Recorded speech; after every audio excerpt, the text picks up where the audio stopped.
My brother's wife showed up at my door at 11 at night, soaked from the rain.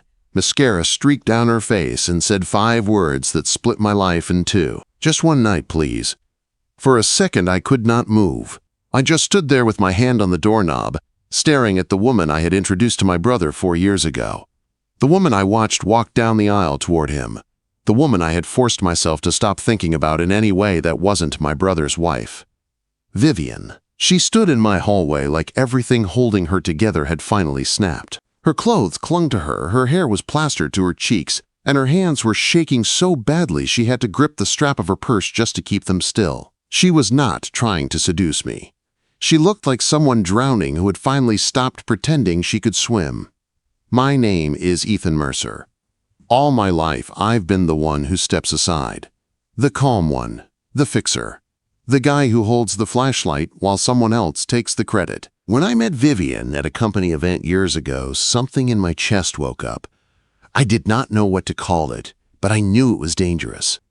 Then my brother Marcus walked in, all charm and loud jokes and perfect timing. Like always, I moved out of the way. Now his wife was standing at my door in the middle of a storm, asking me for one night, and every rule I'd lived by was suddenly on thin ice. "Vivien," I said slowly, pushing the door open wider, "you're freezing. Come inside." She didn't move at first. Rainwater dripped from her hair onto my welcome mat. She looked past me into the apartment, like crossing that line would change who she was. "I shouldn't be here," she whispered. "But you are," I said. "And I'm not going to leave you standing in the hallway."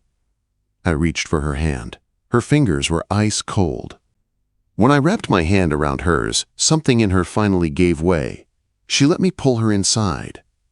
I grabbed a towel from the bathroom and draped it around her shoulders. She sat on the edge of my couch, clutching the fabric like it was the only thing keeping her from falling apart. Rain hammered against the windows. The only other sound in the room was her breathing, short and uneven. I sat in the armchair across from her, on purpose. I needed space between us. Because I knew if I let myself forget who she was for even 10 seconds, I might make a mistake I could never undo. "How long have you known?"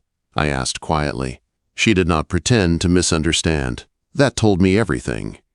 3 weeks, she said, staring at the floor. "And you haven't told anyone?" She shook her head, a humorless laugh catching in her throat. "Who would I tell? Your parents think Marcus can do no wrong. My friends post our perfect couple pictures on their stories. And you—" She stopped, like the next words were too heavy to carry. "What about me?" I asked. She lifted her eyes to mine.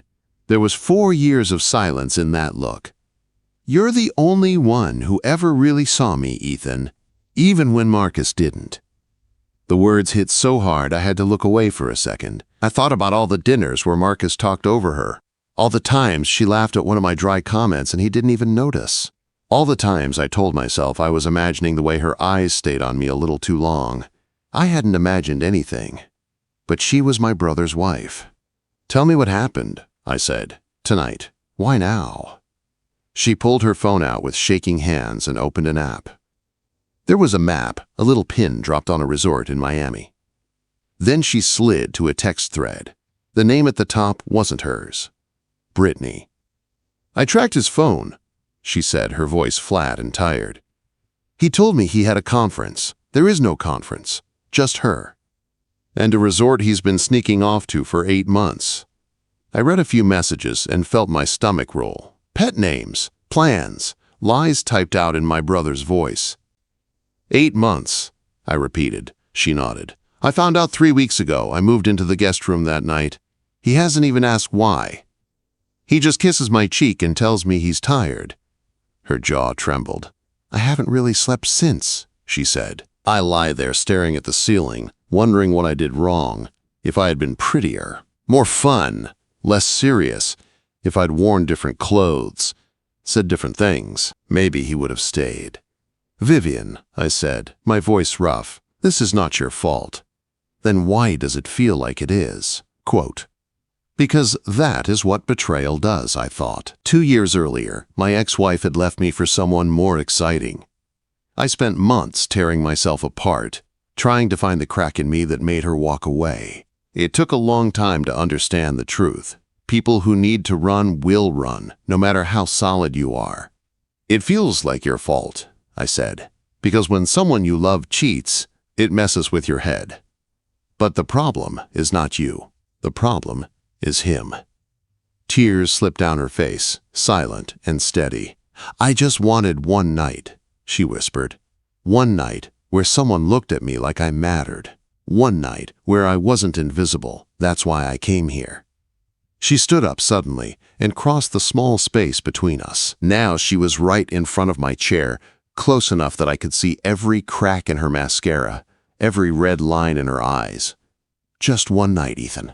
Please, I need to feel like I'm still alive. Every alarm in my brain went off. This was Marcus's wife. The ring on her finger was his. This was a line that, once crossed, would burn down everything behind us. But for one heartbeat, I didn't see my brother's wife. I saw the woman who remembered my coffee order. The one who laughed at my terrible jokes. The one who once whispered after too much wine at Christmas that I was the best Mercer brother, and then pretended not to remember saying it. She wasn't asking for my body. She was asking if she was still worth wanting. I stood up slowly. She sucked in a breath, like she was bracing herself for rejection. I didn't reject her, but I didn't do what she was asking either. I pulled her into my arms and just held her. Not like a lover, like someone who understood what it felt like to be left behind. She broke. The sobs that came out of her were deep and rough, shaking through both of us. 4 years of being unseen, 3 weeks of pretending she didn't know, all of it crashing at once. I held her until the shaking slowed. When she finally pulled back, her face was blotchy, her eyes swollen, but something in them had changed. The raw desperation was softer now. "You didn't," she started. "No," I said gently, "and I won't." "Why?" she whispered. I took a breath, feeling a truth I had buried for years rise to the surface. "Because I've had feelings for you since the night I met you," I said. "Because watching you marry Marcus was one of the hardest things I've ever done. And because if I ever get to be with you, it won't be like this. Not as revenge. Not when you're shattered from what he did." Her eyes widened. Fresh tears gathered. "You felt this too," she said, "all this time." "For 4 years," I admitted. She pressed a hand to her mouth, like she needed to physically hold the emotion in place. "Thank you," she whispered, "for not taking what wasn't mine to give." I made up the couch for her and found a blanket. She curled up, small and tired, and within minutes her breathing evened out. She was finally asleep. I sat back down in the armchair and stayed there, watching the rain streak down the glass, listening to the soft sound of her breathing. I didn't sleep at all. And I had no idea that while Vivien slept on my couch, my brother was already on his way home early, about to find out exactly where his wife had spent the night. The morning light felt like judgment. It slipped through the blinds in thin lines, cutting across my living room and landing on Vivien's sleeping face. I was still in the armchair, stiff, my neck sore, my eyes burning from staying awake. For a few seconds, I just watched her breathe. Without the smeared makeup and the storm in her eyes, she looked younger. The tension in her jaw was gone. The tight line between her brows had faded. For the first time in weeks, maybe months, she looked like a person who wasn't trying to hold her whole life together with sheer willpower. Then she blinked awake, confused, turning her head like she was trying to remember where she was. Her gaze landed on me. "You stayed up all night," she said, voice still rough from sleep. I shrugged. "Couldn't sleep." "Because of me?" she asked. "Because of all this?" Quote. She pulled the blanket around herself tighter, tucking her legs under her, like she was trying to make herself smaller. "I'm sorry, Ethan," she said. "I shouldn't have come. I shouldn't have dragged you into this." "Stop," I said. "You needed someone. You came to me." "I'm not angry about that." She studied my face, looking for something. "Why are you like this?" she asked quietly. "Why are you so good when everyone else just thinks about themselves?" I gave a short laugh. "I'm not good, Vivien. I'm just trying not to be selfish. There's a difference." "Maybe," she said, "but right now, to me, it feels the same." I went to the kitchen and made coffee. My hands shook a little, from exhaustion and from everything hanging over us. When she came out of the bathroom, her face was washed, her hair pulled back, her eyes bare. No mask. Just Vivien. I handed her a mug. Black, 1 sugar, I said. She looked up, surprised. You remember that? I remember everything about you, I said before I could stop myself. Her cheeks flushed slightly. She stared down into the cup like the steam might hold answers. What am I supposed to do now? She asked. Go home and act like last night never happened? Keep sleeping in the guest room while he lies to my face and texts her from the hallway? You can't keep living like that, I said. I know, she whispered. I just don't know how to stop. Divorce at 34. Telling everyone the perfect marriage they posted heart emojis on was a lie. Listening to people whisper about what I did wrong. I leaned my elbows on the table. It's still better than dying slowly in a lie, I said. Pretending every day until you forget who you are. She swallowed hard. Will you be there when I tell him? She asked suddenly. The question caught me off guard. Vivien, I don't know if that's a good idea, I said. You know how it will look. The brother standing with the wife. People will say what they want to say, no matter what actually happened. Quote, I know, she said, but you are the only person I trust right now, the only one who knows the truth. Every part of me wanted to say yes. I wanted to stand beside her, to shield her, to take the hit with her. But I also saw the fallout. Our parents. Our family. The story Marcus would tell. Let me think about it, I said. She nodded, even though it was not the answer she wanted. We finished our coffee in a heavy kind of quiet. Outside, the rain had finally stopped. The city was waking up like it did every morning, completely unaware that my life was twisting into something else. Around 9, she picked up her purse and folded the blanket. I should go, she said, before someone sees my car outside your building and starts asking questions I am not ready to answer. Vivien, I said. She turned at the door. I crossed the room and took her hands in mine. They were warm now, steady. Whatever happens, I said, I need you to know this. You are worth wanting. You always have been. Marcus not seeing that does not mean there is something wrong with you. It says everything about him and nothing about you. Her eyes filled, but this time there was a small, real smile behind the tears. You are the best man I have ever known, Ethan, she said.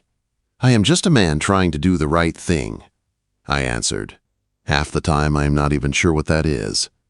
She squeezed my hands, then let go. I watched her walk down the hallway toward the elevator. She did not look back. If she had, I might have called her name.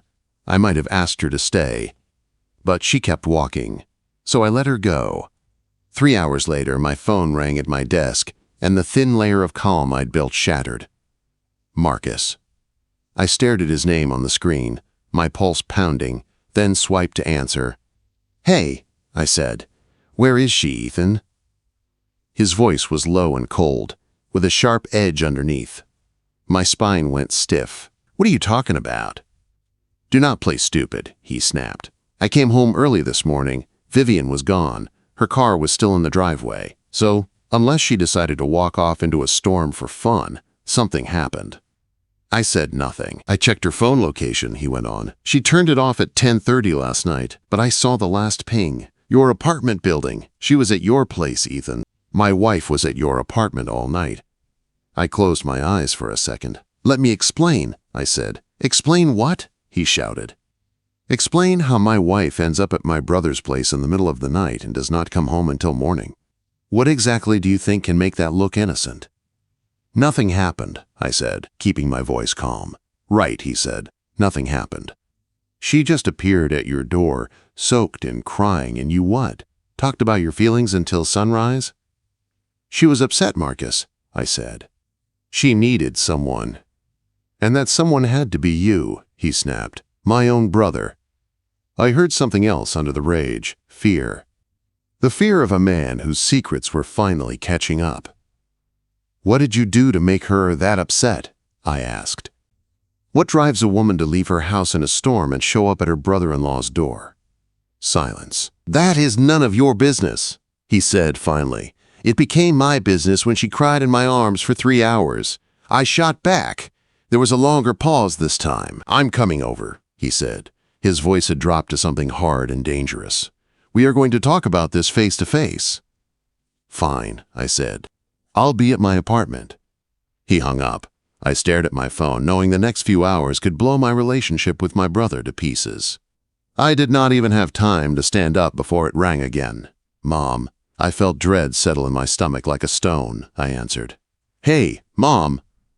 Her voice shook. "Marcus just called me," she said. "He told me what happened, Ethan. He told me Vivien spent the night at your place." "Mom, listen to me," I said. "Nothing happened." She came to talk. She was hurting. I let her sleep on the couch.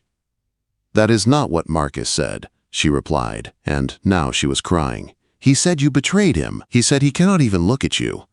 "Marcus is lying," I said, the anger rising. "The same way he has been lying to Vivien for 8 months. Quote, "What are you talking about?" she asked. I hesitated. It was not my story, but Marcus had already turned my own mother against me. "Ask him about Miami," I said. "Ask him about a woman named Brittany. Ask him why his wife has been sleeping in the guest room for 3 weeks. There was a long silence. "You are making excuses," she said, but she did not sound as sure anymore. "You are trying to distract me."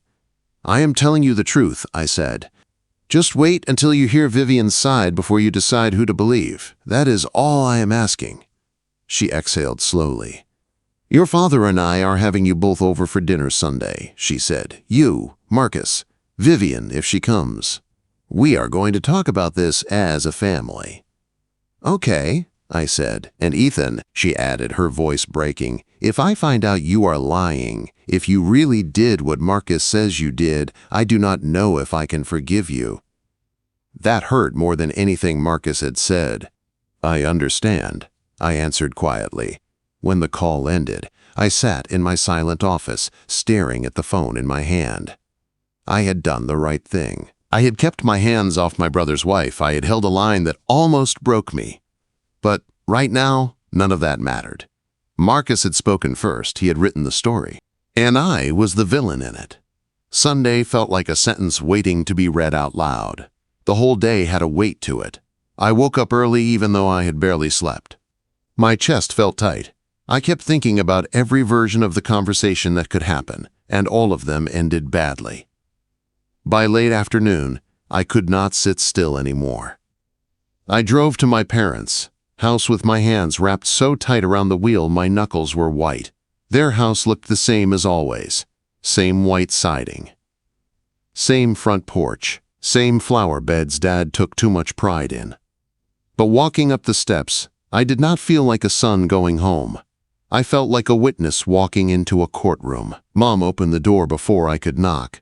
Her eyes were red like she had been crying. She stepped back to let me in without a hug. "They are in the living room," she said. Dad sat on the couch, hands clasped, jaw tight. Marcus was in the chair by the window, arms crossed, eyes locked on me. He looked tired and angry and scared, all at the same time. "Ethan," Dad said with a short nod. "Dad," I answered. "Marcus." My brother did not say my name. He just stared at me like he was trying to read a confession on my face. I sat in the empty chair across from him. There was a space between us that felt wider than the room. "We are waiting for Vivien," Mom said quietly. "She said she has something to say." "I still do not understand why she needs to be here," Marcus muttered. "This is between me and him." "It is between all of us," Dad said, his voice firm. "Whatever happened affects this family." The front door opened. Every head turned. Vivien walked in. For a second, I forgot how to breathe. She wore a simple dark dress, her hair pulled back. No heavy makeup. She looked tired, but steady. There was a calmness in her eyes that had not been there the night she showed up at my door. She did not sit down. She stood in the middle of the room and faced us all. "Thank you for letting me speak," she said. Her voice was soft but clear. Marcus shifted in his seat. "This is not necessary," he said quickly. "We do not need to do this in front of everyone." "Yes," she said, turning to look at him. "We do. You already told your version of what happened. Now they need to hear mine. You do not get to control the story anymore." He flinched at that. She turned to my parents. 5 nights ago, I went to Ethan's apartment, she began. I was upset. I was soaking wet from the rain. I asked him for something I should not have asked for. That part is true. Mom's face tightened. Dad's jaw locked. But nothing happened, Vivien said. He did not touch me. He did not take advantage of me. He wrapped me in a towel, let me cry, made me coffee, and slept in a chair while I slept on his couch. In the morning, he told me to go home and think clearly before I made any choices. She paused, letting the words sink in. That is what your son did, she said. He had every chance to cross a line. He did not. He protected me, even from myself. Mom's eyes filled. She looked at me like she was seeing me for the first time in days. Dad glanced from me to Marcus, doubt now sharp on his face. Vivien was not done. She turned fully toward my brother. Now, let me tell you why I was at his door in the first place, she said. Color drained from Marcus's face. 8 months ago, you started an affair with a woman named Brittany. She said, voice steady. You told me you had conferences. You told me you were staying late at the office. I believed you until I saw the messages. Until I tracked your location. Until I saw you at a resort in Miami with her while you told me you were working. Mom's hand flew to her mouth. Dad stared at Marcus like he had never seen him before. I spent 3 weeks sleeping in the guest room after I found out, Vivien said. 3 weeks pretending I did not know. 3 weeks listening to you kiss my cheek and call me babe, and lie to my face. 3 weeks dying inside my own house. Her voice broke on those last words, but she did not stop. That night, I could not take it anymore. I wanted to feel like I was still alive. I wanted someone to look at me and see me. The only person I trusted was Ethan, because he has always seen me. So I went to his apartment. I was wrong to ask him for more than comfort, but he said no. He chose to be honorable when you did not. She turned back to my parents. Ethan is not the one who betrayed this family, she said. Marcus is. The room went silent. Mom looked at Marcus, tears streaming now. Is that true? She whispered. Marcus, look at me. Is that true? He opened his mouth, closed it, then tried again. It is not that simple, he said. Vivien is making it sound worse than it is. Things have been bad between us for a while. I was not happy. I made mistakes, but I was going to fix them. Then she ran to my brother the first chance she got. So it is true, Dad cut in. His voice was low and hard. You cheated on your wife and then tried to blame your brother for what you did. Marcus's eyes flashed. This is not all on me, he snapped. She walked into his apartment and stayed the whole night. Do you really believe nothing happened? Quote, I know nothing happened, Vivien said sharply. Because I was there. You were not. I begged him to cross that line, and he refused. He chose you when you have not chosen me for months. She reached for her left hand. My heart stopped. She slid off her wedding ring, walked to the coffee table, and set it down with a soft click that sounded louder than any shout. I am done, she said, looking at Marcus. I will have my lawyer contact yours. I am not staying in a marriage where I am an option. I am not staying with a man who lies to my face and then tries to destroy his own brother to hide it. She turned to my parents. I am sorry you have to see this, she said. You raised good sons. One of them forgot who he is. The other did not. Then she looked at me. Thank you for that night, she said, for not taking what hurt had me offering, for protecting me when I did not know how to protect myself. Before I could answer, she walked to the door. I stood up, ready to follow, but Dad's hand landed on my shoulder. Give her space, he said quietly. She needs to do the next part on her own. We all watched through the front window as Vivien got in her car and drove away. The taillights disappeared at the end of the street, and the house fell into a heavy, painful quiet. Mom sank back onto the couch. She looked at me with tears in her eyes.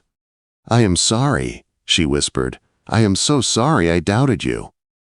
She stood and pulled me into a hug. I felt her shoulders shake against me. It is okay, I said, even though it was not. You did not have all the facts. Dad did not hug. That was not his way. But he stepped in front of me, put a hand on my shoulder, and met my eyes. "You did the right thing, son," he said. 4 simple words. They landed deep. Marcus was still sitting in the chair, staring at the ring on the table. His face looked hollow. "Vivien, wait," he said weakly, toward the door that was already closed. "We can fix this. I can fix this." "No," Mom said sharply. "You had years to fix this. You chose not to. Now you will face what you did." He looked at me with anger and hate and hurt all twisted together. "This is your fault," he spat. "If you had stayed away from her, she would still be my wife." I met his gaze. "No," I said quietly. "This is what happens when you treat love like it is replaceable." He stood, knocked his chair back, and stormed out, slamming the door so hard the pictures on the wall rattled. The house was quiet again. Nothing looked different. The furniture was the same. The walls were the same. The family photos were still lined up on the shelf, but I knew nothing would ever be the same again. The truth had finally come out. We were all standing in its light, and none of us could go back to the dark. 6 months later, the divorce papers were signed. It was strange how something so small could end something so big. Just a stack of documents, a few signatures, and a judge's stamp. A whole marriage reduced to paperwork. Marcus did not fight it. The proof was too much. The texts, the locations, the hotel bills.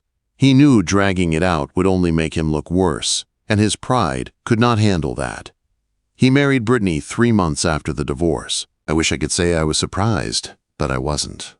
It felt like he was trying to prove something, to himself and to everyone else. Like if he moved on fast enough, he wouldn't have to sit with what he had done. Their marriage lasted 8 months before she left him for someone else. Some patterns repeat when you never stop to ask why you keep making the same choices.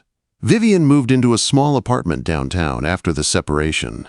It was nothing fancy. 1 bedroom, tiny kitchen, creaky floors. But it was hers.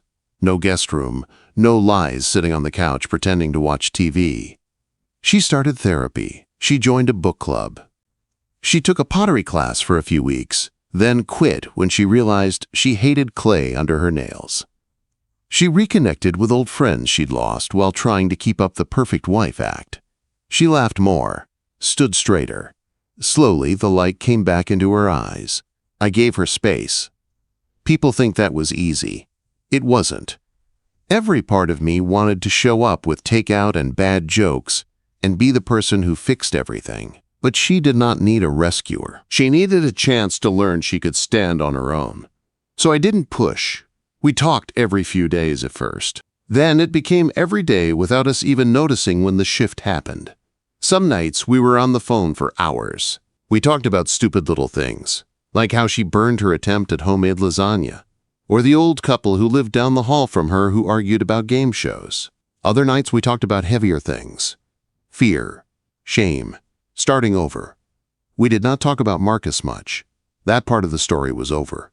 One evening in early spring, almost a year after that stormy night at my door, I was sitting on my couch staring at my phone. Her name was at the top of my messages. I scrolled through weeks of texts, through jokes and check-ins and photos of her new plants. My thumb hovered over the screen. I finally typed, "Dinner this Friday? Just us. Somewhere with good food and bad lighting." My heart pounded while the 3 little dots appeared. She replied, "Yeah, I'd like that." Quote, "We ended up at a small Italian place on a corner I had driven past 100 times but never noticed. Checkered tablecloths, candles on every table. The kind of place where the waiters know the regulars by name. When she walked in, my chest tightened. She looked different than she had that night at my door. Stronger, softer. Like a bruise that had finally healed but still remembered how it got there. She smiled when she saw me, a real smile that reached her eyes. The whole dinner felt easy, natural. We talked about everything, work, her therapist's weird analogies, my dad learning how to text emojis. We laughed so much my cheeks hurt. There was no rush, no desperate need to grab onto something before it disappeared. Just 2 people who had been through a fire figuring out what came next. After dinner, I walked her to her car. The air was cool. The streetlights cast a soft glow on the sidewalk. She stopped by the driver's side door and turned to face me. Her eyes were calm, not frantic like they had been that night in my apartment. "Ethan," she said. "Yeah?" Quote. "I'm ready now," she said quietly, "if you still want this." The world felt very still. The sounds of traffic and distant voices faded. All I could hear was my own heartbeat. I stepped closer, close enough to see the little gold flecks in her brown eyes. "I've wanted this since the night I met you," I said. "I just never thought I was allowed to." She let out a shaky breath that sounded like relief. I reached up and tucked a loose strand of hair behind her ear. She closed her eyes for a second. Then I kissed her. It wasn't a rushed kiss. It wasn't wild or frantic. It was careful and sure and deep. A kiss that said, "I'm here. I'm not running. I choose you." When we pulled back, her eyes were wet, but she was smiling. "Thank you for waiting," she whispered. "Thank you for being worth the wait," I said.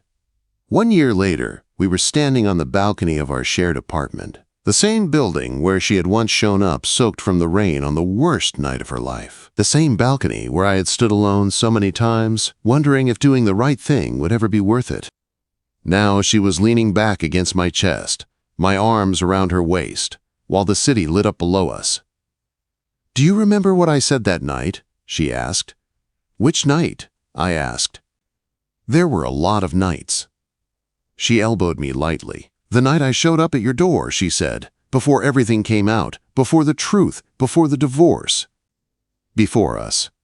I did not have to dig far to find it. That night was burned into my memory. "You said, 'Just one night, please,'" I answered. She turned in my arms so she was facing me. Her eyes shone in the city light. "I thought that was all I had left to ask for," she said. "One night. One borrowed moment to feel like I mattered." I cupped her face in my hands and smiled. "How about every night instead?" I asked. She laughed through her tears and pulled me down into another kiss. Later, when we were inside and the city noise faded behind closed doors, I lay awake for a few minutes watching her breathe. Not the way I had that first night, from across the room in an armchair. This time, she was in my arms, my name on her ring, her future tied to mine. I realized something I had always kind of known but never let myself fully believe. Love is not about taking the first chance you get. It is not about grabbing whatever makes the pain quieter for a few hours. It is about waiting for the moment when you can say yes without stepping on someone else's heart to get there. It is choosing someone's healing over your own hunger. It is staying when leaving would be easier. It is holding a line when everything in you wants to cross it. My brother's wife once asked me for one night. I did not give it to her. Instead, I gave her something else. I gave her time to break free. I gave her safety when she felt broken. I gave her space to choose herself. And in the end, she chose me too. Now I want to ask you something. Have you ever loved someone in silence? Watched them stand next to someone else while you pretended your heart was fine? Have you ever stood on the edge of a line you knew you should not cross and wondered if doing the right thing would cost you everything? Maybe you're there right now. If you are, hear this from a man who has been there. Patience hurts. Doing the right thing hurts. Waiting while your heart is screaming for right now hurts. But the love that comes after the waiting, the love that walks in when you are both free to choose it, that love is different. That love lasts. And maybe, just maybe, your story is not finished yet.